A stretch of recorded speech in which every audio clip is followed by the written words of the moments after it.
Uttar Pradesh assembly इंतखाब के चौथे मरहले की पोलिंग जारी। इस मरहले में 9 अजला की 59 असेंबली सीटों पर डाले जा रहे हैं वोट। 3 बजे तक तकरीबन 50% लोगों ने अपने हक़ राय दही का किया इस्तेमाल।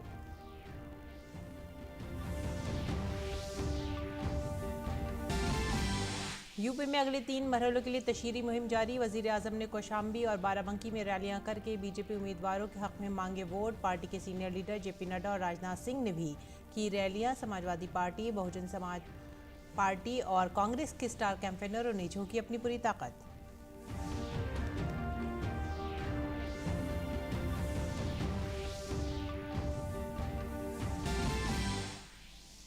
महाराष्ट्र सरकार में अक़लियती उमूर के वजीर नवाब मलिक को ईडी ने मनी लॉन्ड्रिंग मामले में पूछताछ के बाद किया गिरफ्तार। गिरफ्तारी के बाद नवाब मलिक को मेडिकल जांच के लिए ले गई ईडी।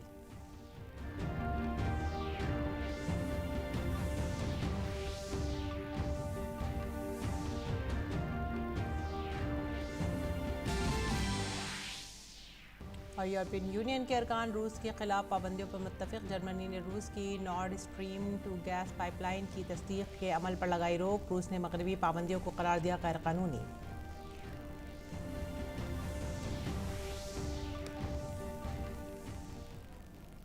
आदाब नाजरीन, खबरनामे में आप सभी का खैर मकदम है। मैं हूं सादिया अलीम। नज़र डालते हैं इस वक्त की खास खबरों पर। उत्तर प्रदेश असेंबली इंतखाबात के चौथे मरहले के लिए वोटिंग जारी है। दोपहर 3 बजे तक तकरीबन 50% वोटिंग हो चुकी है। आज के इस मरहले में 9 अजला की 59 इंतखाबी हलकों में वोट डाले जा रहे हैं। इसमें 16 सीटें रिजर्व हैं। जिन अजला में वोटिंग हो रही है उनमें पीलीभीत, लखीमपुर खीरी, सीतापुर, लखनऊ, हरदोई, उन्नाव, रायबरेली, फतेहपुर और बांदा शामिल हैं। सुबह 7 बजे शुरू हुई वोटिंग शाम 6 बजे तक जारी रहेगी।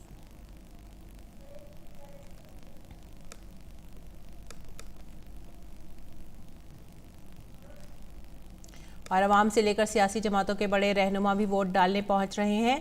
उत्तर प्रदेश के नायब वजीर आला दिनेश शर्मा ने लखनऊ में वोट डाला। वजीर दिफा राजनाथ सिंह ने बुध को लखनऊ में वोट डाला। राजनाथ सिंह ने अपनी बीवी, बेटे नीरज और बहू के साथ गोमती नगर के विपिलखंड के वोटिंग मरकज में जाकर वोट डाला। बहुजन समाज पार्टी के कौमी सदर और उत्तर प्रदेश की साबिक वज़ीर आला मायावती ने भी सुबह 7 बजे लखनऊ में अपने हक़ राय दही का इस्तेमाल किया। मायावती ने अपने घर के पास ही लखनऊ मॉन्टेसरी स्कूल जाकर वोट डाला। बीएसपी के कौमी जनरल सेक्रेटरी सतीश चंद्र मिश्रा ने लखनऊ के मॉन्टेसरी स्कूल पहुंचकर अपने पूरे कुंबे के साथ वोटिंग की। असेंबली इंतखाब के चौथे मरहले में जल शक्ति के वजीर डॉक्टर महेंद्र सिंह ने लखनऊ सेंट्रल असेंबली हल्के के चिल्ड्रन पैलेस म्यूनसिपल स्कूल में बूथ नंबर 271 पर अपने अहल खाना के साथ वोट डाला। योगी आदित्यनाथ हुकूमत में अक़लियती उमूर के वजीर मोहसिन रजा ने अपनी बीवी और बेटे के साथ गोमती नगर के विवेक खंड में सेंट जॉन बास्को स्कूल के वोटिंग मरकज पर जाकर अपने हक़ राय दही का इस्तेमाल किया। समाजवादी पार्टी के रियासती सदर नरेश उत्तम पटेल ने फतेहपुर के जहानाबाद असेंबली हल्के के सराय धर्मपुर प्राइमरी स्कूल के बूथ नंबर 194 पर अपना वोट डाला। रायबरेली सदर सीट से बीजेपी उम्मीदवार और कांग्रेस की साबिक लीडर उदिति सिंह ने लालपुर चौहान पोलिंग बूथ पर अपना वोट डाला। हरदोई से बीजेपी उम्मीदवार नितिन अग्रवाल ने हरदोई के एक पोलिंग स्टेशन पर अपना वोट डाला। फोक गुलकार अमाल निवासी ने लखनऊ में अपने अहल खाना के साथ वोट डाला। उत्तर प्रदेश के एडिशनल चीफ सेक्रेटरी इत्तलात नवनीत सहगल ने लखनऊ में अपना वोट डाला।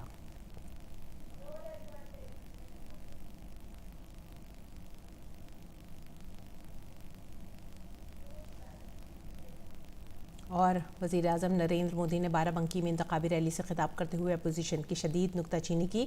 वज़ीर आज़म ने कहा कि कुंभा परवर लोग चाहते हैं कि गरीब हमेशा उनके कदमों में रहें, उनके चक्कर लगाते रहें। हम गरीबों की फ़िक्र करते हुए उनकी ज़िंदगियों से मुश्किलात को कम करने के लिए काम कर रहे हैं और यही वजह है कि आज यूपी के गरीब बीजेपी के साथ मजबूती से खड़े हैं।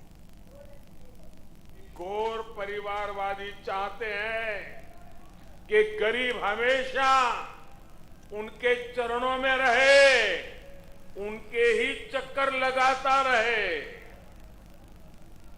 हम गरीब की चिंता करते हुए उनके जीवन से मुश्किलें कम करने का काम कर रहे हैं और इसलिए आज यूपी का गरीब भाजपा के साथ डटकर खड़ा है। एकजुट होकर चुनाव के हर चरण में भाजपा को आशीर्वाद दे रहा है। वज़ीर आज़म ने मज़ीद कहा कि बदकिस्मती से साबिक़ा हुकूमतों ने हमारी बेटियों की ज़रूरियात और मसाइल से चश्मपोशी रखी। अगर उनके दिल में कोई दर्द होता तो क्या वो उन शरपसंदों को खुली छूट देते जो हमारी स्कूल आने वाली बेटियों के साथ बदसलूकी करते थे। हमारी बेटियों की सुरक्षा और सम्मान बढ़े, ये डबल इंजन की सरकार की हमेशा प्राथमिकता रही है। इसलिए 2014 में जब आपने हमें अवसर दिया तो हमने इसके लिए ईमानदारी से काम किया। भाजपा सरकार ने तय किया कि सभी राज्यों में महिलाओं की सुनवाई के लिए वन स्टॉप सेंटर, थानों में महिला हेल्प डेस्क और विशेष फास्ट ट्रैक कोर्ट्स बने।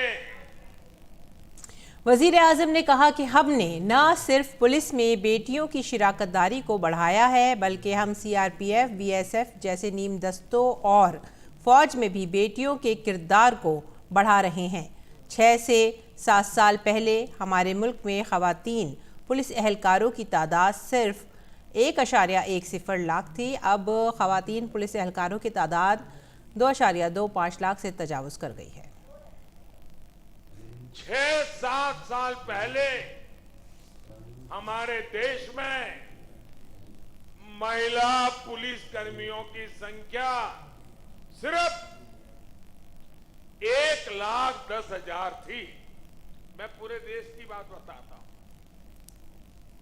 अब महिला पुलिस कर्मियों की संख्या सिर्फ 5-7 साल में 2.25 लाख के भी ऊपर पहुंच चुकी है। भाइयों बहनों, वज़ीर आज़म ने 3 तलाक पर अपोजिशन को हदफ तनकीद बनाया और कहा कि अपने वोट बैंक की वजह से इन लोगों ने मुस्लिम बेटियों की ज़िंदगी के पहाड़ जैसे मसाइल को नज़रअंदाज किया। ये हमारी हुकूमत है जिसने इन मुस्लिम बहनों को 3 तलाक के शैतानी चक्कर से आज़ाद कराया है।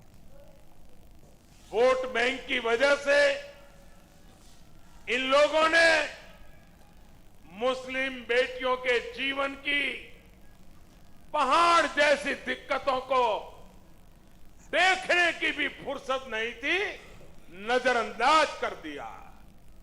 ये हमारी ही सरकार है जिसने इन मुस्लिम बहनों को 3 तलाक के दुष्चक्र से मुक्त किया है।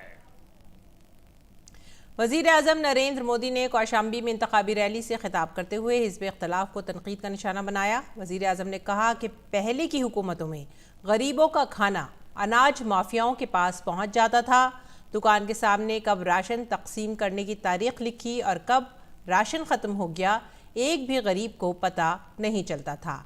उनके वज़ीर, अराकीन पार्लियामेंट, अराकीन असेंबली, ये सारे कुंबा परवरों की टोलियां गरीबों का राशन लूटने में शामिल रहते थे।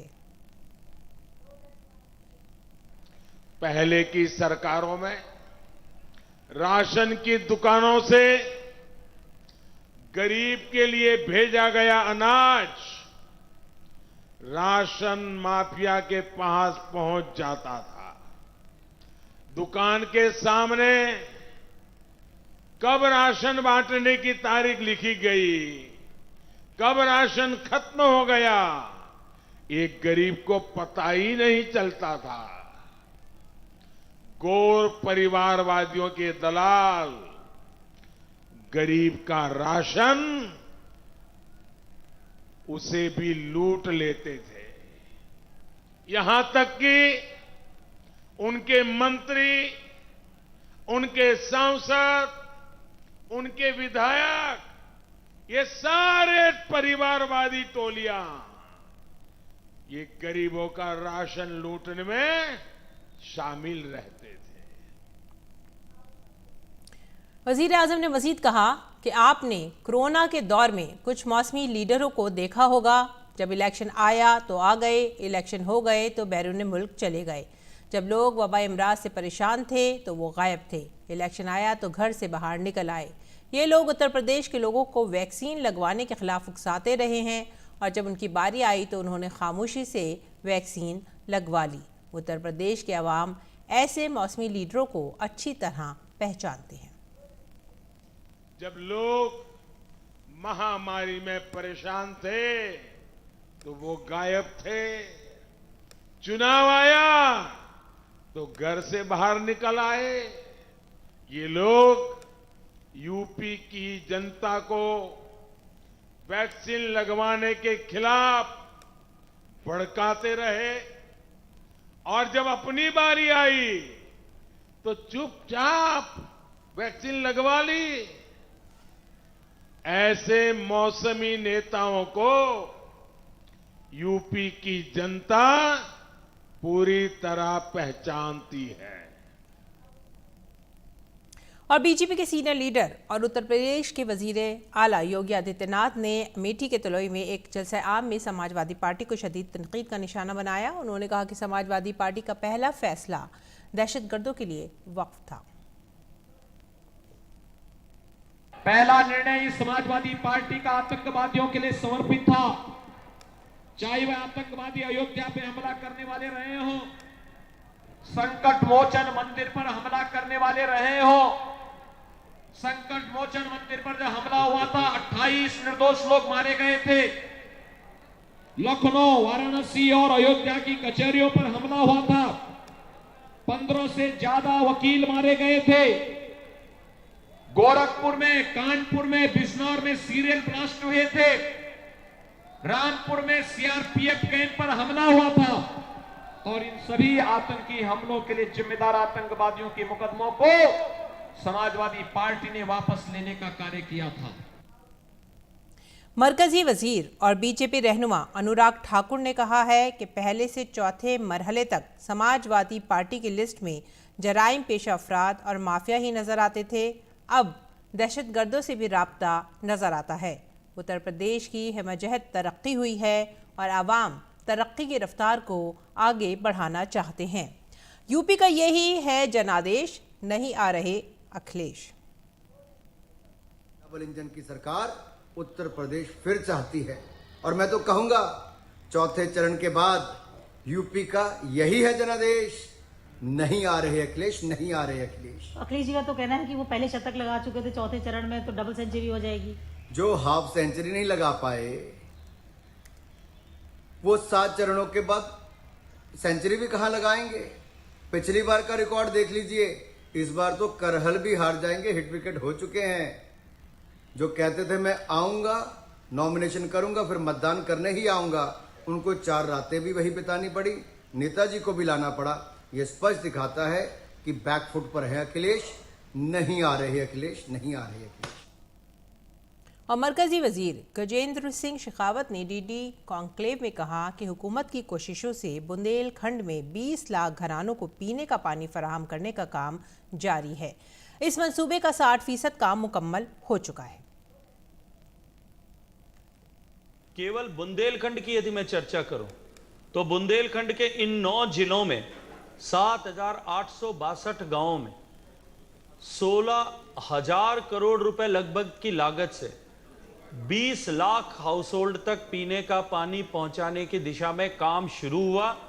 और मैं आज प्रसन्नता के साथ में कह सकता हूं कि 60% हमने उसमें काम पूरा कर लिया है और आने वाले 1 वर्ष में बुंदेलखंड के हर घर तक पीने का पानी पहुंचेगा। इसको हम जो है निश्चित रूप से जो है वो संभव करके दिखाएंगे। आगे बढ़ेंगे अगली खबर की तरफ। तमिलनाडु के बल्दियाती इंतखाबात में अगरचे डीएमके ने कामयाबी हासिल की है, लेकिन बीजेपी ने बल्दियाती इंतखाबात में 1 दर्जन से ज़ायद सीटें जीतकर इस इंतखाब में शानदार मुजाहरा किया है। नागरकोइल कॉरपोरेशन के 4 वार्डों में बीजेपी ने कामयाबी हासिल की है। पार्टी ने भवानी सागर और सत्यमंगलम में भी कई वार्डों में जीत हासिल की है। कौमी पार्टी चेन्नई के कुछ वार्डों में दूसरे मकाम पर आई है। दूसरी जानिब तमिल काची ने काशी और कन्याकुमारी अजला समेत तकरीबन 7 पंचायत वार्डों में जीत हासिल की है। ये कॉरपोरेशनों और म्यूनसिपालिटियों में अपनी शनाख्त बनाने में नाकाम रहा। 2 सियासी जमातों ने तमिलनाडु बल्दियाती इंतखाबात में 1 वार्ड में बराबर वोट हासिल किए हैं। तिरुनेलवेली जिले के पंगाडी नगर पंचायत के वार्ड नंबर 4 में AIADMK और बीजेपी दोनों को बराबर वोट मिले हैं। लॉट सिस्टम के नताइज की बुनियाद पर बीजेपी उम्मीदवार P. मनोवेल को कामयाब करार दिया गया। वजीर आजम नरेंद्र मोदी ने आज दीगर वजारतों के साथ मिलकर रिहाइश और शहरी मामलों की वजारत और देही तरक्की की वजारत के जरिए मुनक़िद एक वेबिनार में इफ्तिताही खुतबा दिया।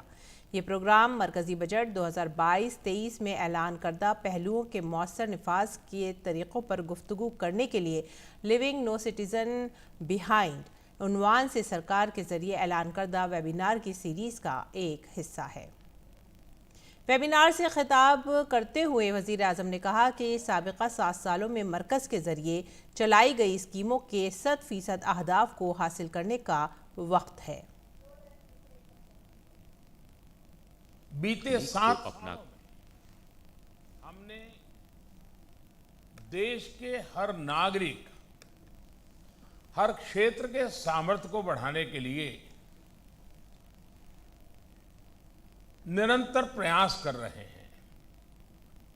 देश के गांव और गरीब को पक्के घर, टॉयलेट्स, गैस, बिजली, पानी, सड़क जैसी बेसिक सुविधाओं से जोड़ने की योजनाओं का मकसद यही है।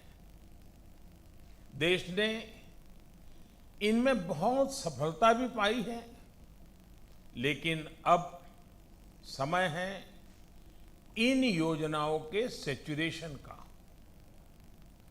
इनके 100% लक्ष्यों को हासिल करने का। वज़ीर आज़म ने कहा कि जल जीवन मिशन के तहत तकरीबन 4 करोड़ कनेक्शन देने का अहदाफ रखा गया है। वज़ीर आज़म ने रियासती सरकारों से कहा कि जो पानी आ रहा है उसकी क्वालिटी पर भी तवज्जो देने की खास जरूरत है। जल जीवन मिशन के तहत लगभग 4 करोड़ कनेक्शन देने का टारगेट हमने रखा है। इस टारगेट को हासिल करने के लिए आपको अपनी मेहनत और बढ़ानी होगी। मेरा हर राज्य सरकार से ये भी आग्रह है कि जो पाइपलाइन बिछ रही है, जो पानी आ रहा है, उसकी क्वालिटी पर भी हमें बहुत ध्यान देने की जरूरत है। गांव के स्तर पर लोगों में एक सेंस ऑफ ओनरशिप आए, वाटर गवर्नेंस को बल मिले, ये भी इस योजना का एक लक्ष्य है। इन सभी बातों को ध्यान में रखते हुए हमें 2024 तक हर घर तक नल से जल पहुंचाना है।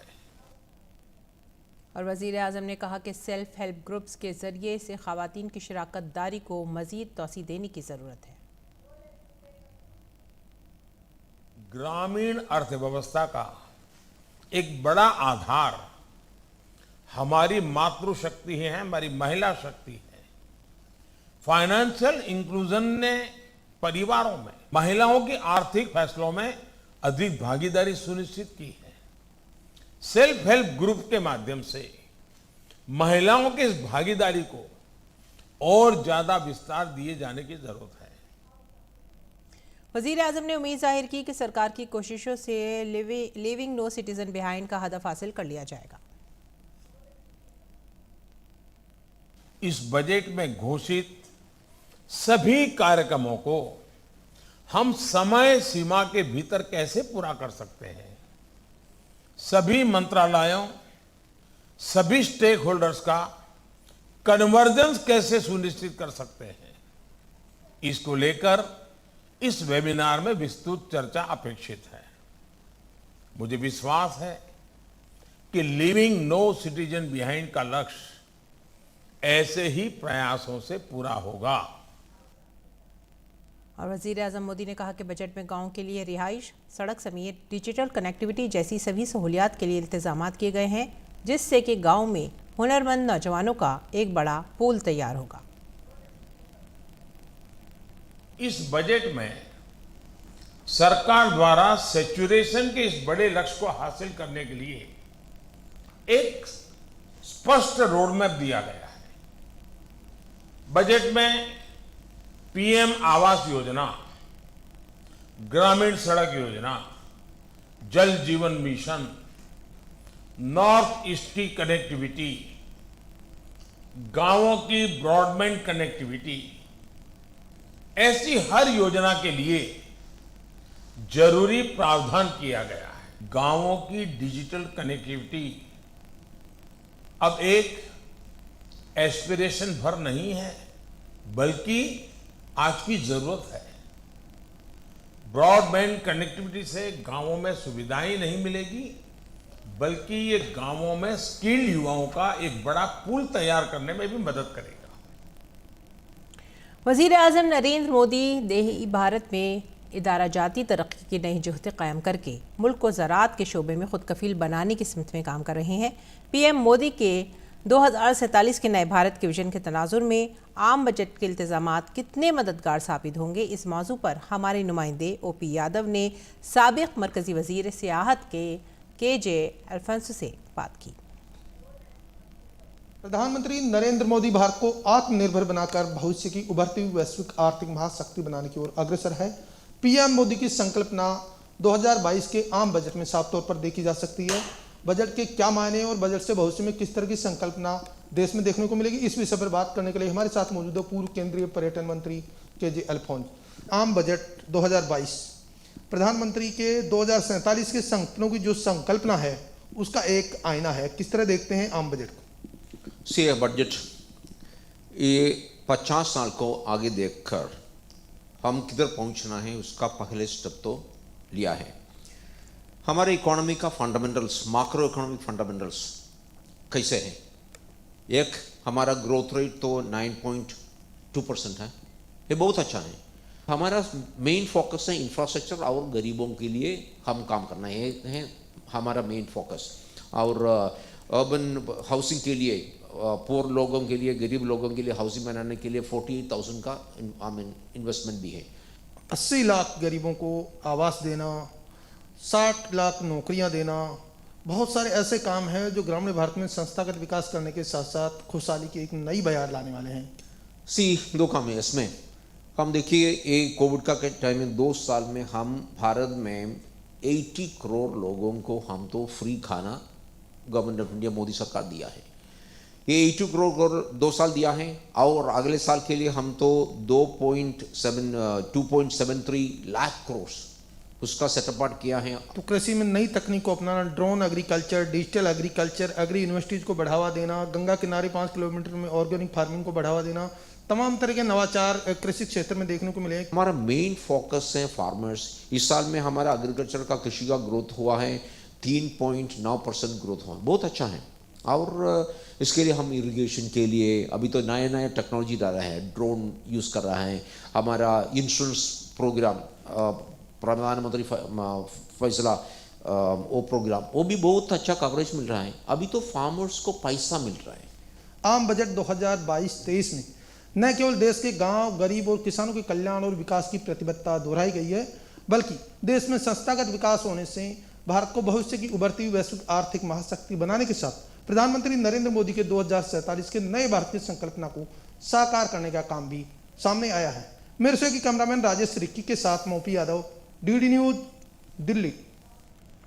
अगली खबर महाराष्ट्र से। महाराष्ट्र हुकूमत में अक़लियती उमूर के वजीर नवाब मलिक को इन्फोर्समेंट डायरेक्टरेट ने मनी लॉन्ड्रिंग केस में गिरफ्तार कर लिया है। गिरफ्तारी के बाद ईडी नवाब मलिक को तिब्बी मुआयने के लिए ले गई है। नवाब मलिक को डायरेक्टरेट की एक टीम सुबह सवेरे एजेंसी के दफ्तर ले गई, जहां से पूछताछ के बाद उन्हें गिरफ्तार कर लिया गया।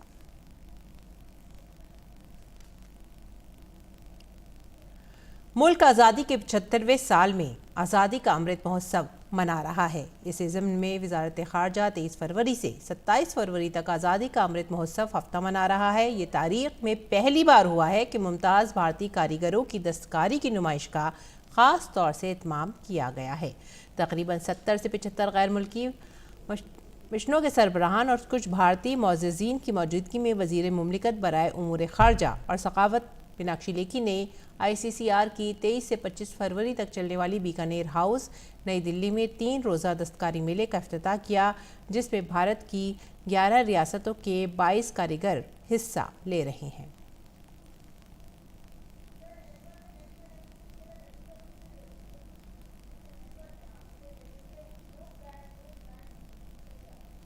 और यूक्रेन के साथ कशीदगी और मुतादिद ममालिक के जरिए आयद पाबंदियों के ऐलान के दरमियान रूसी सदर पुतिन ने कहा है कि वो सिफारती हल तलाशने के लिए तैयार हैं। हालांकि पुतिन ने यह भी कहा है कि वो रूस के मफाद और शहरी की सिक्योरिटी से कोई समझौता नहीं करेंगे। जंग जैसे हालात और रूस के जरिए यूक्रेन के अलग अलग इलाकों की आज़ादी को तस्लीम करने के ऐलान के बाद अमरीका, बरतानिया, जर्मनी, ऑस्ट्रेलिया और जापान समेत कई ममालिक ने रूस पर पाबंदी लगाई है। नाजरीन, ये थी इस वक्त की खास खबरें। इसी के साथ यह वक्त हो गया है आप सभी से विदा लेने का। आप हमारी पूरी टीम को दीजिए इजाजत। आदाब।